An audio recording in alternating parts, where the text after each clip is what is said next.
प्रियजन हो, पुन्हा एक वार मी येशू ख्रिस्ताच्या प्रिय आणि गोड नावामध्ये आपल्या सर्वांचं हार्दिक स्वागत करत आहे. दानिएल आणि भविष्यवाणी ह्या मालिकेमध्ये आपण विशेष करून 11वा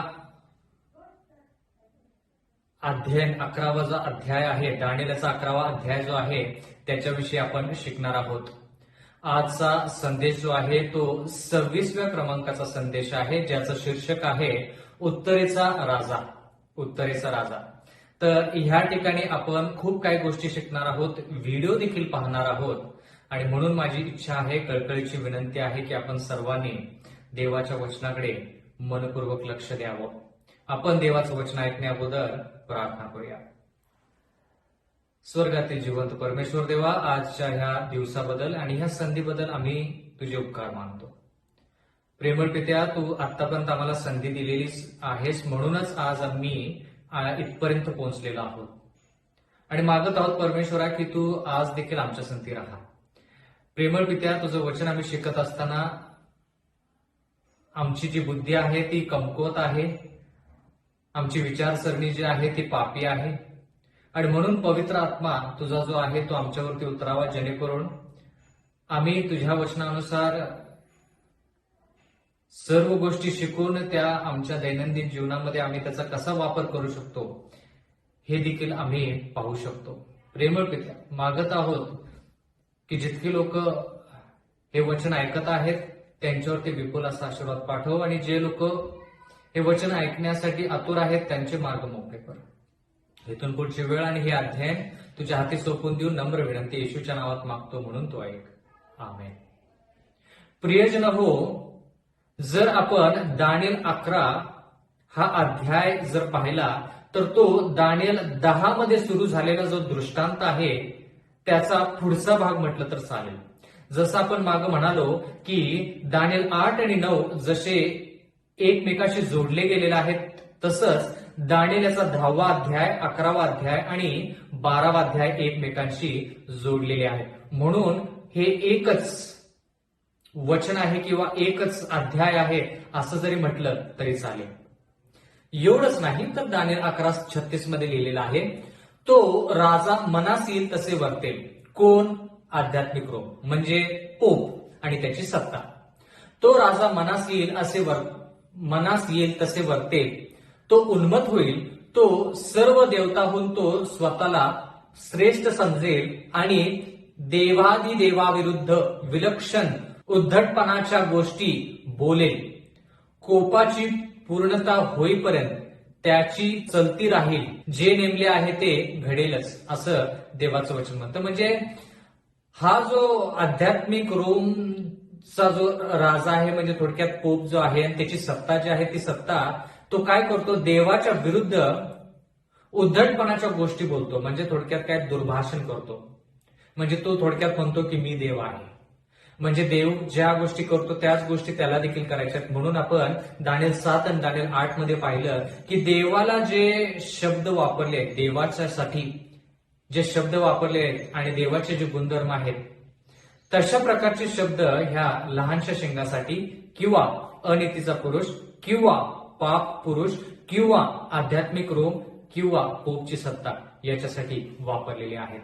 तर ह्या ठिकाणी आपण थोडं पाहूया की उद्धटपणाच्या गोष्टी म्हणजे काय, कोपाची पूर्णता कशी होते हे आपण थोडक्यात पाहूया. दुसरे थेसलोनिकरास पत्र याचा 2रा अध्याय आणि 3रं वचन. कोणत्याही प्रकारे कोणाकडून फसू नका, कारण त्या दिवसाच्या अगोदर विश्वासाचा त्याग होऊन तो पाप पुरुष प्रगट होईल. बंधू आणि भगिनींनो, ह्या ठिकाणी आपण असं पाहत आहोत, या ठिकाणी पाऊल स्पष्ट आपल्याला सांगत आहे की अगोदर विश्वासाचा त्याग झाला पाहिजे. विश्वासाचा त्याग होणे म्हणजे काय याच्याविषयी आपण दानिएल याच्या 7व्या अध्यायामध्ये आणि 8व्या अध्यायामध्ये थोडंफार शिकलेलो आहोत. विश्वासाचा त्याग होणे म्हणजे थोडक्यात विधर्निरोध, म्हणजे नित्याचा यज्ञयाग जो आहे तो निघून गेला पाहिजे. विश्वासाचा त्याग होऊन तो पाप पुरुष प्रगट होईल. म्हणजे जोपर्यंत विश्वासाचा त्याग होत नाही तोपर्यंत पाप पुरुष प्रगट होत नाही. हे आपण अगोदरच्या अध्यायामध्ये थोडंफार शिकलेलो आहोत. दुसरे थेसलोनिकरास पत्र याचा 2रा अध्याय आणि 4थं वचन. तो नाशाचा पुत्र विरोधी, ज्याला देव किंवा भजनीय म्हणून म्हणतात, त्या सर्वांपेक्षा स्वतःला उंच करणारा, म्हणजे मी देव आहे असे स्वतःचे प्रदर्शन करत देवाच्या मंदिरात बसणारा असा आहे. म्हणजे ह्या ठिकाणी आध्यात्मिक रोम विषयी लिहिलेलं आहे आणि असं सांगितलेलं आहे की विधर्मी रोम जोपर्यंत जात नाही तोपर्यंत आध्यात्मिक रोम येत नाही. विधर्मी रोमसाठी ह्या ठिकाणी शब्द वापरलेला आहे विश्वासाचा त्याग. दानिएलच्या 8व्या अध्यायामध्ये आणि 13व्या वचनामध्ये नित्याचा यज्ञ याग असा शब्द वापरलेला आहे. त्या ठिकाणी आध्यात्मिक रोमसाठी विध्वंसमूलक पातक असा शब्द वापरलेला आहे. पण पाऊल ह्या ठिकाणी काय म्हणतो? पाप पुरुष असा शब्द वापरतो. नाशाचा पुत्र, विरोधी असं या ठिकाणी पाऊल शब्द वापरत आहे. आणि तो विरोधी जो आहे तो स्वतःला देव म्हणतो. म्हणजे थोडक्यात देवाच्या मंदिरामध्ये तो बसतो. आता देवाचं मंदिर म्हणजे आपण थोडक्यात पाहिलं, ज्यावेळेस आपण दानिएलचा 7वा अध्याय शिकत होतो, 8वा अध्याय देखील शिकत होतो, त्यावेळेस आपण थोडकं पाहिलं की आपलं जे शरीर आहे हे देवाचं मंदिर आहे आणि आपलं जे अंतकरण आहे ते देवाचं आसन आहे. देवाचं जे आसन आहे म्हणजे आपलं अंतकरण जे आहे त्याच्यावरती देव त्या आसनावरती बसतो. पण ह्या ठिकाणी देवाचं वचन म्हणतं की पोप जो आहे तो त्या आसनावरती बसू इच्छितो आणि स्वतःला देव म्हणू इच्छितो. मग आता आपण हा विचार केला पाहिजे की ह्या मंदिरामध्ये हा पोप, त्याची सत्ता, त्याचे जे सिद्धांत आहेत, त्याचं जे शिक्षण आहे, त्या सर्व गोष्टी आपल्या अंतःकरणामध्ये कशा बसतात. आता जर आपण सामाजिक गोष्टींचा विचार केला तर खूप अशा गोष्टी ह्या जगामध्ये आहेत ज्या आपल्याला मनोरंजन करण्यासाठी ह्या जगामध्ये आहेत. मग ते चित्रपट सृष्टी असू दे, नाहीतर मग क्रीडा असू दे, खेळ असू देत किंवा बाकीच्या काही गोष्टी असू देत. तर ह्या गोष्टींवरती जे राज्य सर्वश्रेष्ठ आहेत जगामध्ये त्यांची सत्ता आहे आणि म्हणून त्यांच्या सत्तेच्या खाली ह्या सर्व गोष्टी या जगामध्ये चालू आहेत, कार्यरत आहेत आणि या सर्व गोष्टी काय करतात? लोकांच्या अंतःकरणावरती प्रभाव टाकतात. म्हणजे थोडक्यात सैतान जो आहे तो वेगवेगळ्या माध्यमातून लोकांच्या अंतःकरणामध्ये त्यांच्या आसनावरती बसण्याचा प्रयत्न करत आहे आणि म्हणून खूप लोकांना जगिक गोष्टीसाठी आकर्षण जास्त झालेलं आहे. म्हणून म्हटलं की उदाहरणार्थ चित्रपट सृष्टीमध्ये अभिनेता असेल, अभिनेत्री असेल, ते लोकांच्या अंतःकरणावरती राज्य करतात असं काही लोक म्हणतात. राज्य करतात म्हणजे काय? थोडक्यात लोकांच्या अंतःकरणामध्ये ते आहेत, देव नाही किंवा देव कमी, बाकीच्या गोष्टी ज्या गोष्टी आहेत त्या जास्त आहेत. पण ह्या गोष्टी ज्या आहेत, ज्या चित्रपट सृष्टी असू दे किंवा खेळ असू देत, क्रीडा असू दे, ह्या सर्व गोष्टी आहेत त्या सुरू झाल्या कुठून आणि ह्या गोष्टी नियंत्रणामध्ये कोण ठेवतं? एवढंच नाही तर अर्थव्यवस्था, ह्या जगामधली जी अर्थव्यवस्था आहे ती अर्थव्यवस्था देखील ह्या पोपच्या सत्तेच्या खाली आहे. म्हणून बंधू आणि भगिनींनो, आपण हे जाणून घेतलं पाहिजे की ज्या गोष्टी आपण आजूबाजूला पाहतो दैनंदिन जीवनामध्ये, ज्या देवाच्या दृष्टिकोनातून चुकीच्या आहेत, चित्रपटसृष्टी असू दे, खेळ क्रीडा असू दे किंवा अर्थव्यवस्था जी देवाच्या वचनानुसार नाही ती असू दे, बंधू आणि भगिनींनो, या सर्व गोष्टी आपलं अंतःकरण देवापासून विचलित करण्यासाठी आहे. मनोरंजन, मग ते टीव्हीवरती असू दे, मोठ्या चित्रपट जो पडद्यावरती दाखवला जातो त्याच्यामध्ये असू दे, कोणत्याही प्रकारच्या गोष्टी असू देत, देवाचं जे न्यायनिवाडा चालू आहे, 22 ऑक्टोबर 1844 इसवी सन पासून जो न्यायनिवाडा सुरू झालेला आहे, त्या न्यायनिवाड्याकडे आपलं लक्ष लागू नये म्हणून दानिएल 7 मध्ये आपण शिकलो की हे लहानसं शिंग काय करतं? लोकांचं लक्ष वेगवेगळ्या ठिकाणी विचलित करतं. त्याच गोष्टी आपण ह्या ठिकाणी पाहत आहोत. एवढंच नाही बंधू आणि भगिनींनो, की तो देव स्वतःला देव म्हणतो. कसं स्वतःला देव म्हणतो? दानिएलचा 7वा अध्याय 25वा वचन, तो परात्पर देवाविरुद्ध गोष्टी बोलेल आणि परात्पर देवाच्या पवित्र जनास जेर करेल. तो परात्पर देवाच्या विरुद्ध गोष्टी बोलेल आणि परात्पर देवाच्या पवित्र जनास जेर करेल. तो नेमलेल्या सणात व घालून दिलेल्या शिस्तीत बदल करण्यास पाहिल. आता जर तुम्ही ह्या ठिकाणी सणात आणि शिस्त ह्या ठिकाणचा जर विचार केला या दोन शब्दांचा, तर आपल्याला कळेल आज्ञा ज्या आहेत 10 आज्ञा त्याच्यामध्ये हा पोप जो आहे तो बदल करण्याचा प्रयत्न करतो. आता जर तुम्ही लोकांना विचारलं सर्वसाधारणतः आपल्या देशामध्ये की त्यांचा आवडीचा दिवस कोणता, तर खूप लोक तुम्हाला उत्तर देतील की रविवार. का रविवार? कारण की तो सुट्टीचा दिवस आहे. आणि म्हणून ह्या आध्यात्मिक रूमला माहित आहे की कोणत्या दिवशी तो दिवस पवित्र करायचा आणि लोकांचं मन जिंकायचं. म्हणजे जो दिवस त्यांना आवडतो त्या दिवसामध्ये त्यानं तो दिवस पवित्र केलेला आहे आणि तो म्हणतो की हा दिवस पवित्र आहे, सुट्टीचा आहे, त्या दिवसामध्ये तुम्ही मौज मस्ती करा. पण जो 7वा दिवस आहे त्याच्यामध्ये तुम्ही कष्ट करा. जेव्हा देवाचं वचन म्हणतं की 7वा दिवस जो आहे तो दिवस पवित्र आहे. म्हणजे थोडक्यात लोकांचं मन जिंकण्यासाठी, लोकांच्या अंतःकरणामध्ये त्या आसनावरती बसण्यासाठी ही पोपची जी सत्ता आहे त्या सर्व गोष्टी करत आहे. मग ते अगोदर मोठ्या पडद्यावरती मनोरंजन व्हायचं, त्याच्यानंतर मग ते लहानसा पडदा म्हणजे आपण टीव्ही म्हणतो त्याच्यावरती मनोरंजन आलं, मग त्याच्यानंतर आता मोबाईलमध्ये म्हणजे हातात मनोरंजन आहे लोकांच्या. म्हणून म्हटलं की ज्या गोष्टी आपण पाहतो, ऐकतो, बोलतो किंवा त्याचा अनुभव करतो त्या देवापासून आहेत का नाही हे पाहायचं. कारण की का दानिएल 7 मध्ये शिकलो की आपलं लक्ष जे आहे ते न्यायनिवाड्यापासून विचलित होता कामा नये. कारण की न्यायनिवाडा संपला की मग हे लहानसं शिंग, पाप पुरुष, विरोधी, विध्वंसमूलक पातक, अनितिमान पुरुष हा जो आहे तो आपल्याला मोकळं सोडेल आणि म्हणेल आता तुम्ही काय करायचं ते करा. कारण की का न्यायनिवाडा संपलेला आहे. न्यायनिवाडा संपल्यानंतर आपण काहीही करू शकणार नाही. म्हणून हे लहानसं शिंग आणि अनितिमान पुरुष किंवा पाप पुरुष किंवा विरोधी किंवा विध्वंसमूलक पातक आध्यात्मिक रोग काय करतं की जर मनोरंजनाद्वारे लोकांना लक्ष विचलित करण्यास ते जर समर्थ नसेल तर मग अग्नी, बंदिवास किंवा तलवार किंवा धमकी किंवा त्रास संकट ह्याद्वारे, तसंच जर नसेल तर रोगराई, तसं जर नसेल तर मग वेगळ्या दृष्टिकोनातून या सर्व मार्ग अवलंबण्याचा प्रयत्न करतात जेणेकरून लोकांचं लक्ष न्यायनिवाड्याकडे राहू नये. एवढंच नाही तर पुढे लिहिलेलं आहे दानिएल याचा 11वा अध्याय आणि 37वा वचन. तो आपल्या पूर्वजांच्या देवतांची, स्त्रियांच्या प्रेमाची किंवा कोणाही देवताची पर्वा करणार नाही, कारण तो स्वतःला सर्वाहून श्रेष्ठ समजेल. म्हणजे ह्या ठिकाणी तो कोणाची गय करत नाही. त्याच्यामध्ये थोडक्यात प्रेम नाही. जो जिवंत देव आहे त्याच्याविषयी प्रेम नाही तर लोकांवरती कसं प्रेम करेल. ह्या ठिकाणी लिहिलेलं आहे स्त्रियांच्या प्रेमाची किंवा कोणाही दैवताची पर्वा करणार नाही. आता स्त्रियांची पण पर्वा करणार नाही म्हणजे काय?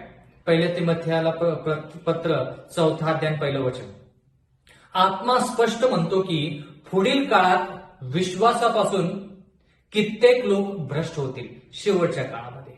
शेवटच्या काळामध्ये पुढील काळामध्ये लोक विश्वासाला सोडून म्हणजे देवाच्या वचनाला सोडून कित्येक लोक भ्रष्ट होतील. कसे भ्रष्ट होतील? पुढचं वचन 1 तिमोथेयाला पत्राचा 4 अध्याय 2 वचन.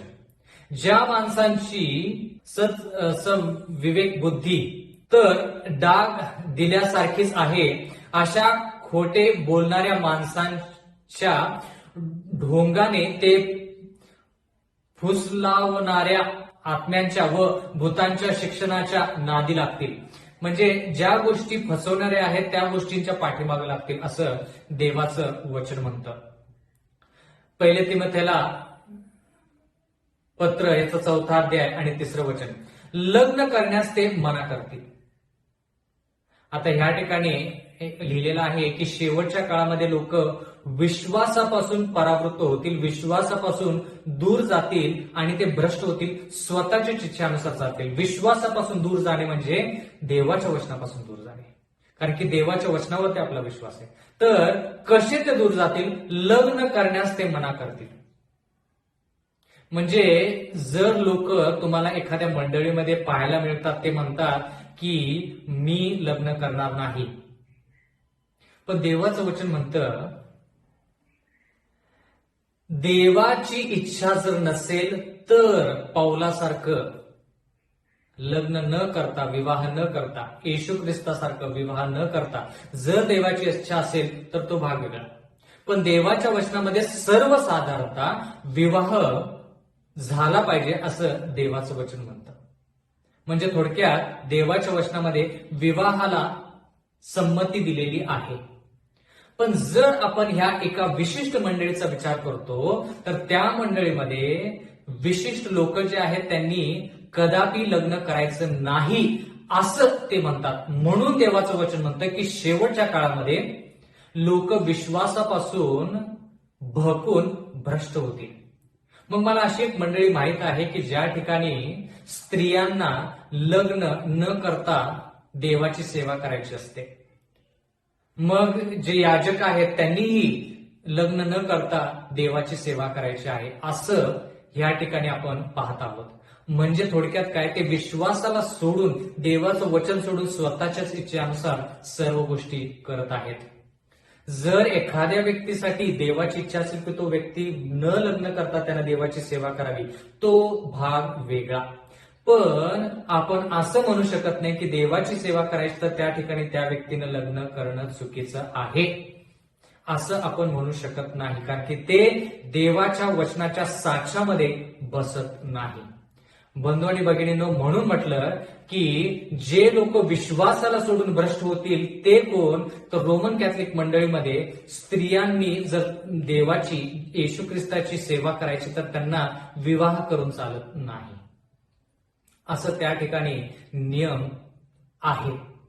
एवढंच नाही तर पुढे लिहिलेलं आहे, लग्न करण्यास ते मना करतील व विश्वास ठेवणारे व सत्य समजणारे यांना उपकार स्तुती करून त्यांचा उपभोग घेण्याची अशी देवाने निर्माण केलेल्या भक्ष्य वर्ज करावेत असे सांगतील. म्हणजे थोडक्यात ते म्हणतील की कोणत्याही प्रकारचं भक्ष्य म्हणजे थोडक्यात अन्न सामग्री खाऊ नका. मग आता ह्या ठिकाणी लिहिलंय देवाने निर्माण केलेल्या भक्ष्ये वर्ज करावेत असे सांगते. मग आता जर त्या मंडळीचा तुम्ही विचार केला तर त्या मंडळीमध्ये विशिष्ट काळासाठी, मग ते 30 दिवस 40 दिवस असतील, त्या काळामध्ये त्या याजकांनी किंवा त्या देवाच्या सेवकांनी काहीही अन्न खाऊ नये असा नियम त्या ठिकाणी ते लोक पाळतात. पण देवाच्या वचनामध्ये असं लिहिलेलं नाही की ज्या गोष्टी देवाने निर्माण केलेल्या त्या आपण सेवन करायच्या नाहीत. म्हणजे थोडक्यात या ठिकाणी शाकाहारी भोजन देखील ते खात नाहीत. म्हणून देवाचं वचन म्हणतं की ह्या गोष्टी शेवटच्या काळामध्ये घडणार आहेत आणि या शेवटच्या काळामध्ये घडणाऱ्या गोष्टी काय आहेत, तर लोकांना विश्वासापासून दूर न्यायचं आणि त्यांना भ्रष्ट करायचं. देवाच्या वचनामध्ये कुठेही असं लिहिलेलं नाही की आपण शाकाहारी जेवण काही काळासाठी जेवू नये. शाकाहारी जेवण आपण खाल्लं पाहिजे, कारण की देवाने सुरुवातीपासून शेवटपर्यंत शाकाहारी जेवण जे आहे ते आपल्या आरोग्यासाठी अत्यंत गरजेचं आहे, जिवंत राहण्यासाठी फार गरजेचं आहे असं आहे. पण हे जे राष्ट्र आहे, ही जी मंडळी आहे, ही मंडळी काही दिवसासाठी 40 दिवसाचा जो उपवास करतात त्यावेळेस काहीही जेवण ते जेवत नाहीत, किंवा दिवस मावळल्यानंतर किंवा दिवस उगवायच्या अगोदर ते जेवण जेवतात आणि तो नियम त्या ठिकाणी ते पाळतात. ते म्हणतात की हे गरजेचंच आहे.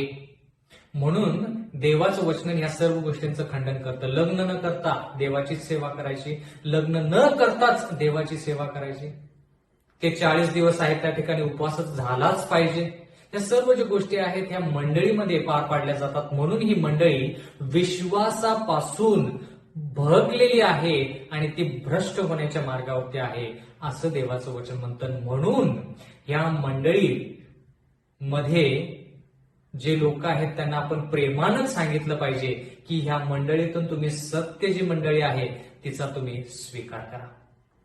दानिएलचा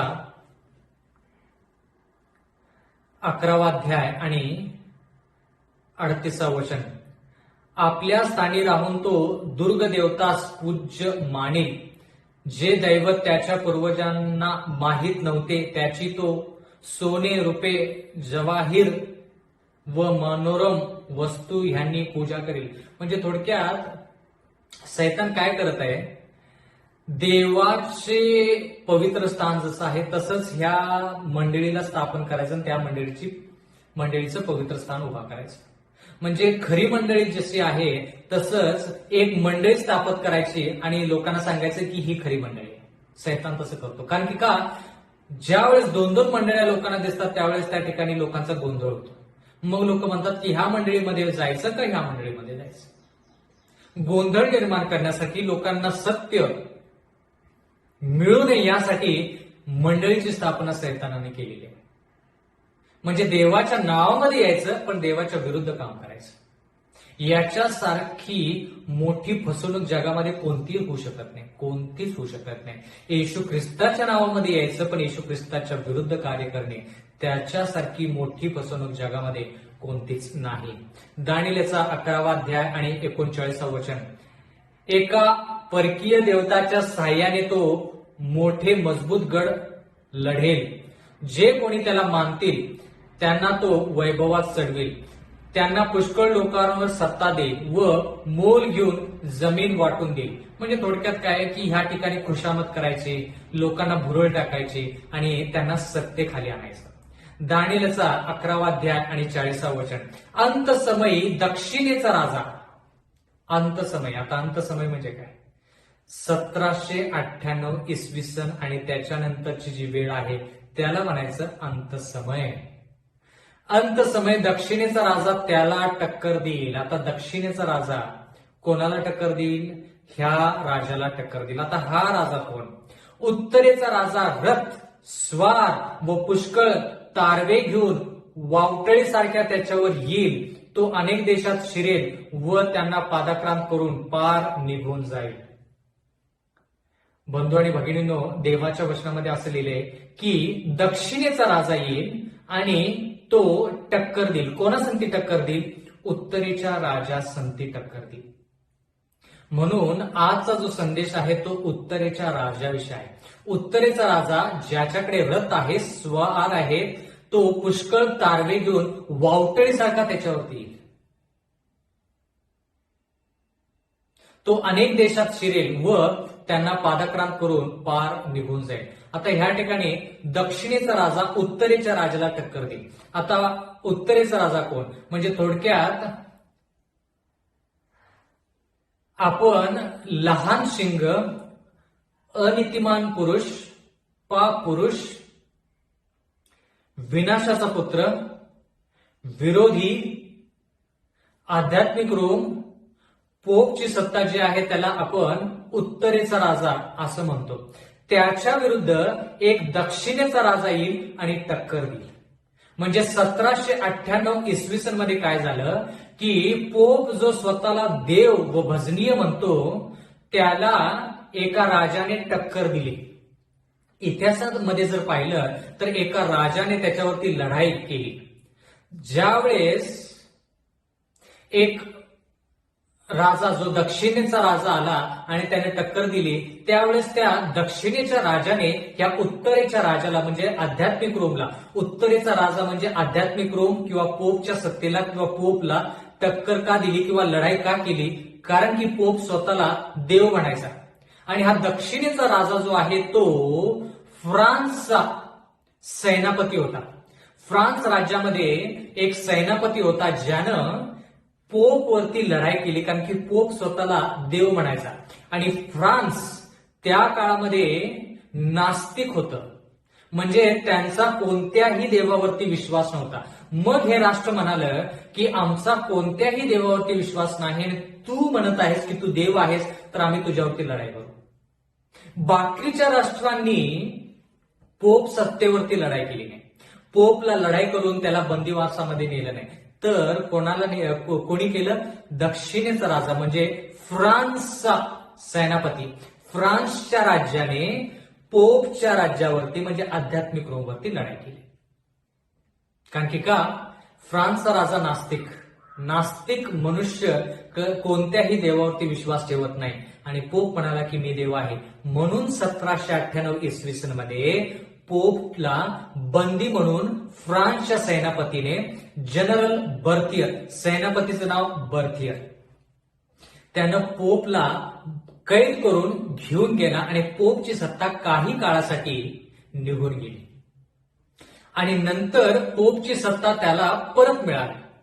म्हणून आज देखील पोपची सत्ता या जगावरती चालू आहे. आणि आपण दानिएल 7 मध्ये शिकलो की चौथं जे श्वापद होतं, अकराळ विक्राळ भयानक, त्याच्यानंतर एक लहानसं शिंग आलं आणि ते लहानसं शिंगाविषयी दानिएल दृष्टांत पाहतच असताना देवाने दानिएलाचं लक्ष न्यायसभा भरल्याकडे लक्ष त्याचं केंद्रित केलं. म्हणजे न्यायसभा भरली, वह्या उघडल्या, असं आपण त्या ठिकाणी दानिएल 7 मध्ये पाहिलं. मग न्यायसभा भरल्यानंतर परत आपल्याला म्हणजे दानिएलाला थोडक्यात परत त्या लहानशा शिंगाविषयी सांगण्यात आलं. म्हणजे थोडक्यात न्यायसभा ज्यावेळेस भरती, न्याय निवडा ज्यावेळेस सुरू होतं, त्यावेळेस ते लहानसं शिंग पर्यंत त्याला सत्ता मिळते. म्हणून 22 ऑक्टोबर 1844 नंतर हे लहानसं शिंग परत हळूहळू त्याची सत्ता जी हरवली होती, जी निघून गेली होती, ती परत मिळवण्यासाठी ते प्रयत्न करतं आणि सध्या या लहानशा शिंगाकडे पूर्ण सत्ता आहे.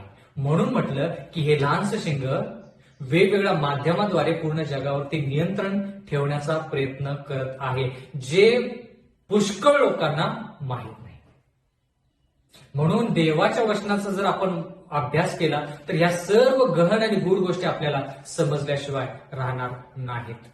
बंधू आणि भगिनींनो, पुढे लिहिलेलं आहे दानिएलचा 11वा अध्याय आणि 41वे वचन.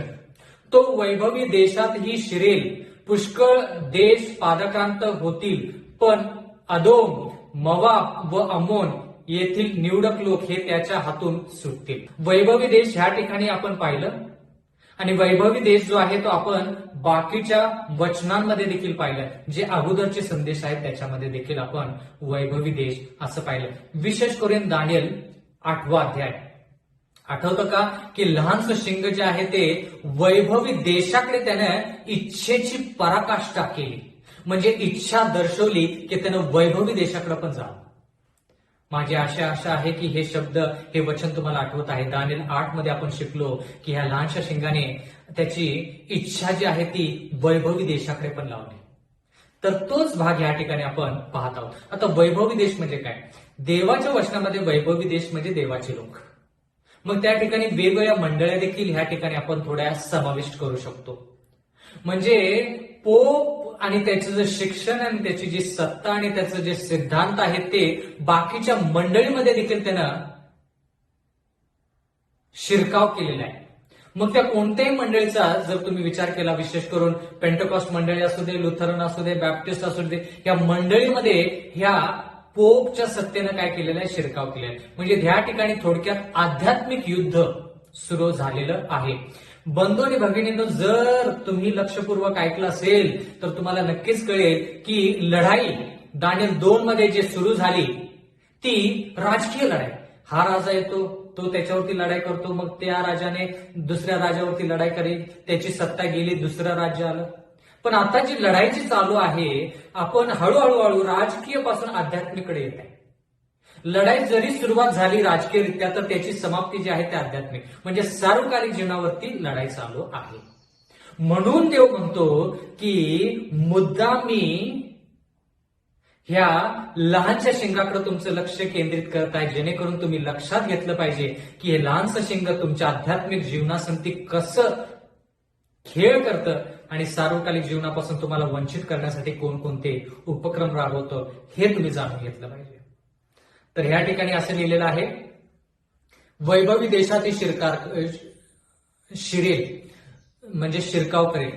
तर आता मला तुम्हाला एक व्हिडिओ दाखवायचा आहे. त्याच्यामध्ये तुम्ही त्या व्हिडिओमध्ये पाहाल की वेगवेगळ्या मंडळीमध्ये म्हणजे वेगवेगळ्या धर्मांमध्ये फक्त एकच मंडळी नाही किंवा एकच धर्म नाही, तर वेगवेगळ्या धर्मांमध्ये ह्या पोपनं आपला शिरकाव कसा केला आहे. म्हणजे थोडक्यात खूप जवळपास सर्व धर्मांना तो एकत्रित करत आहे.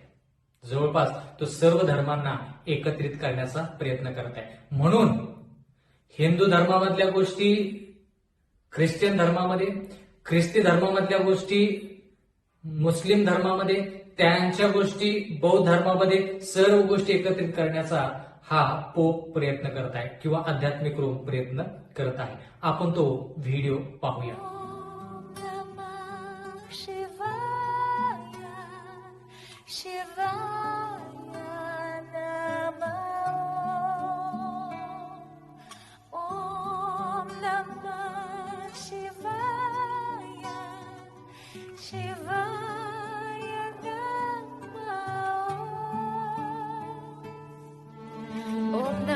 Shivaya, Om Namah Shivaya, Om Namah Shivaya, Shivaya Namah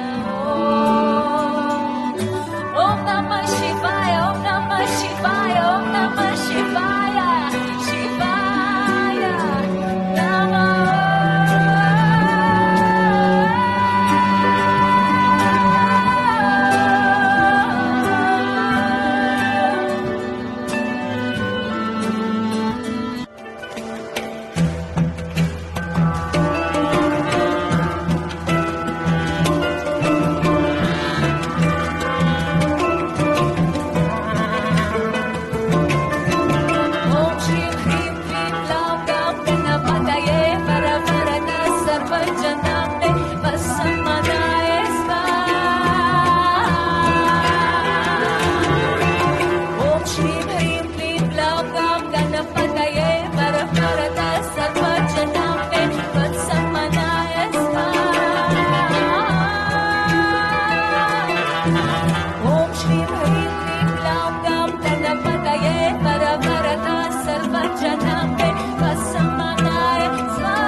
तर बंधू आणि भगिनींनो, ह्या व्हिडिओमध्ये तुम्ही पाहिलं की जे वेगवेगळे धर्म जे आहेत ते एकत्रित येत आहेत आणि ह्याच्या पाठीमागचं कारण म्हणजे पोपची जी सत्ता आहे ती पोपची सत्ता लोकांना, वेगवेगळ्या धर्मातल्या लोकांना एकत्रित करत आहे. एवढंच नाही तर आपण काही चित्र पाहूया ज्याच्यामध्ये आपल्याला वेगवेगळ्या धर्माचे लोक जे आहेत ते एकत्रित येताना आपल्याला दिसतील.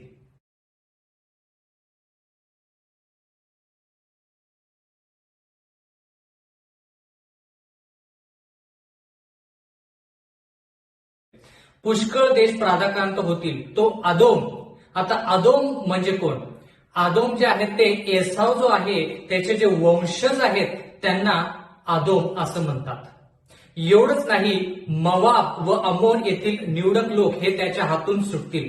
मवाब व अमोन हे कोण आहेत? मवाब व अमोन हे लोतच्या ज्या मुली होत्या त्यांनी सदोम आणि गोमोरा ह्याचा नाश झाल्यानंतर त्यांना त्यांच्या वंशज कसे पुढे चालतील याची काळजी वाटल्यानंतर त्यांनी लोतला मद्यधुंद केलं आणि त्याच्या संगती व्याभिचार करून जी संतती त्या मुलींपासून पुढे चालली किंवा आली त्या संततीला, त्या वंशजांना मवाब व अम्मोन असं म्हणतात.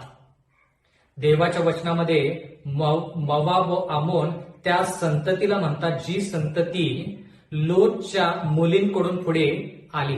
एवढंच नाही तर अदोम जो आहे तो एसावची जी संतती आहे, वंशज जे आहेत त्यांना दर्शवते. दानिएल याचा 11वा अध्याय 42 वचन. अशा प्रकारे त्या देशावर तो आपला हात चालवेल, मिसर देशही त्याच्या हातून सुटणार नाही. म्हणजे थोडक्यात आध्यात्मिकरित्या तो लढाई करतो, जे आपण दानिएल 11:41 मध्ये शिकलो. दानिएल 11:42 मध्ये राजकीयरित्या तो लढाई करतो, म्हणजे थोडक्यात राजकीय लोकांना एकत्रित करतो. दानिएल 11:43 मध्ये लिहिलेला आहे, तो मिसर देशातील सोने रुपयाचे निधी व सर्व मौल्यवान वस्तू कब्जात घेईल. लुबी व कुशी हेही त्याच्या मागून चालतील. म्हणजे दानिएल 11:43 मध्ये आर्थिक दृष्ट्या तो पूर्ण जगावरती सत्ता चालवतो. कारण की का, सोने रुपयाच्या निधी सर्व मौल्यवान वस्तू कब्जात घेईल, स्वतःच्या कब्जामध्ये घेतो तो. म्हणजे बंधू आणि भगिनींनो, 1798 इसवी सनच्या नंतर कोणकोणत्या गोष्टी होत आहेत ते आपण दानिएल 11:40 पासून पुढे शिकत आहोत. म्हणजे ज्या गोष्टी सध्या घडत आहेत त्या गोष्टी आपण दानिएल 11 अध्याय आणि 40 पासून पुढे शिकत आहोत. म्हणजे थोडक्यात आपण असं पाहत आहोत की तो आध्यात्मिकरित्या लोकांना कसं एकत्रित करतो ते आपण 41व्या वचनामध्ये शिकलो. 42व्या वचनामध्ये तो राजकीय लोकांना एकत्रित कसं करेल हे आपण चित्र थोडक्यात पाहिलंच आहे. दानिएलच्या 11व्या अध्याय 43 मध्ये असं लिहिलंय की तो सोने रुपये व मौल्यवान वस्तू म्हणजे आर्थिक जी व्यवस्था आहे त्याच्यावरती कसं नियंत्रण ठेवतो. म्हणजे बंधू आणि भगिनींनो, जरा कल्पना करा, जर त्याच्याकडे पूर्ण जगातले धर्मगुरू जर एकत्रित आले, जर त्याच्याकडे राजकीय लोक एकत्रित आले, जर त्याच्याकडे अर्थव्यवस्था एकत्रित आली, तर सर्व सत्ता त्याच्याकडे गेली. मग ह्या जगामध्ये राहिलं काय? म्हणून म्हटलं की हे जे लहानसं शिंग आहे आपल्या आध्यात्मिक आणि सर्व बाबींमध्ये आपल्यावरती प्रभाव टाकण्याचा प्रयत्न करतात, जेणेकरून आपण त्याच्या कब्जात जावं. दानिएलचा 11वा अध्याय आणि 44वा वचन, पण पूर्वेकडल्या व उत्तरेकडल्या बातम्यांनी तो चिंताक्रांत होईल, तेव्हा मोठ्या संतापाने पुष्कळांचा नाश व उच्छेद करण्यास तो निघून जाईल. म्हणजे हा उत्तरेचा राजा जो आहे तो, बंधू आणि भगिनींनो, तो उत्तरेचा राजा काय करतो, पूर्वेकडल्या किंवा उत्तरकडच्या बातम्यांनी तो चिंताक्रांत होतो. आता पूर्वेकडील बातमी कोणती? मत्तयचा 24वा अध्याय आणि 27वा वचन, कारण जशी वीज पूर्वेकडून निघून पश्चिमेपर्यंत चकाकत जाते तसे मनुष्याच्या पुत्राचे येणे होईल. म्हणजे पूर्वेकडली बातमी म्हणजे येशू ख्रिस्त जसा येईल, जसं पूर्वेकडून वीज चमकते आणि पश्चिमेपर्यंत पोहोचते, तसं येशू ख्रिस्त पूर्वेकडून येईल आणि त्याची जी बातमी जी आहे ते पूर्ण जगामध्ये पसरेल. ही बातमी उत्तरेचा राजा, विनाशाचा पुत्र, आध्यात्मिक रोम, पोप आणि त्याच्या सत्तेला चिंतेमध्ये टाकतं. ही बातमी की येशू ख्रिस्त येणार आहे, तो हात न लागता पाषाण. दानिएल 2 मध्ये जो पाहिला, ती जी सुवार्ता आहे ती सुवार्ता ह्या राजाला काय करते, चिंताक्रांत करते. येशू ख्रिस्त या भूतलावरती पहिल्या वेळेस ज्यावेळेस जन्माला आला त्यावेळेस ते 3 ज्ञानी पुरुष, 2 किंवा 3 ते ज्ञानी पुरुष हेरोद राजाकडे गेले, म्हणाले, तो यहुद्यांचा राजा कुठे आहे जो बेथलेहममध्ये जन्माला आला. आणि तो राजा जो आहे त्याने ज्यावेळेस ही बातमी ऐकली की येशू ख्रिस्त जन्माला आलेला आहे, तर त्याला चिंता लागली की मी ह्या ठिकाणी राजा आहे, मी राजा असताना आणखी कोणता राजा जन्माला आलेला आहे. ज्यावेळेस येशू ख्रिस्ताचा पहिला जन्म, पहिल्या येण्यावेळेस, त्याचा जन्माच्या वेळेस ज्यावेळेस तशी चिंता विधर्मी रोमला लागली, तसंच येशू ख्रिस्ताच्या दुसऱ्या येण्याची चिंता आध्यात्मिक रोमला नक्कीच लागणार आहे आणि लागत आहे असं देवाचं वचन म्हणतं. एवढंच नाही बंधू आणि भगिनींनो, पुढे लिहिलेलं आहे, आणि उत्तरेकडील बातम्यांनी तो चिंताक्रांत होईल. आता उत्तरेची बातमी कोणती? यशायाचा 14वा अध्याय 12 वचन, हे दीप्यमान ताऱ्या, प्रभात पुत्रा, तू आकाशातून कसा पडलास, राष्ट्रांना लोळवणाऱ्या तुला धुळीत कसे टाकले.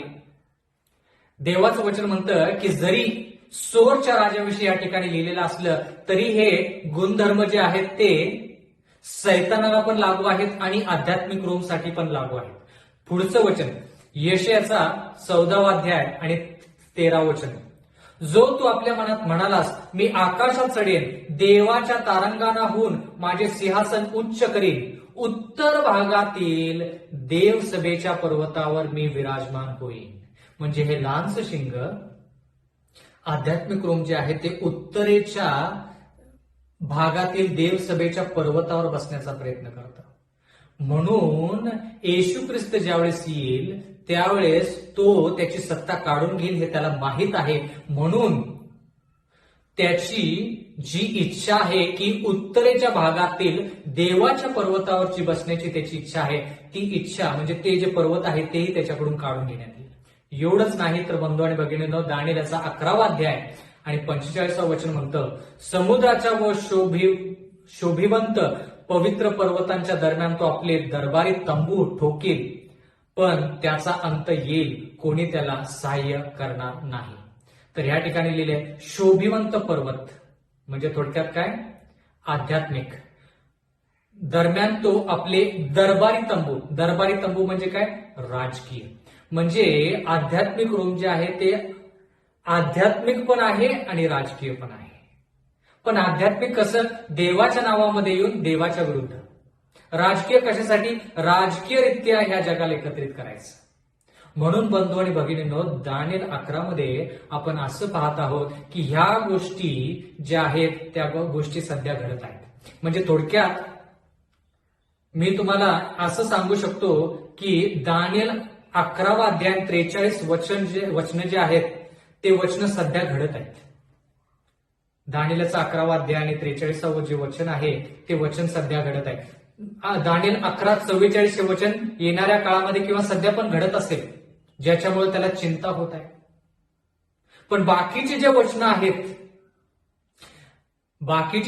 आहेत दानिएल 11:44, दानिएल 11:45, ती वचनं अजून व्हायची आहेत. म्हणजे आपण अचूकरित्या सध्याच्या काळामध्ये कुठं आहोत हे दानिएल 11 मधून आपल्याला कळतं. म्हणून दानिएल 11 हा फार फार महत्वाचा अध्याय आहे.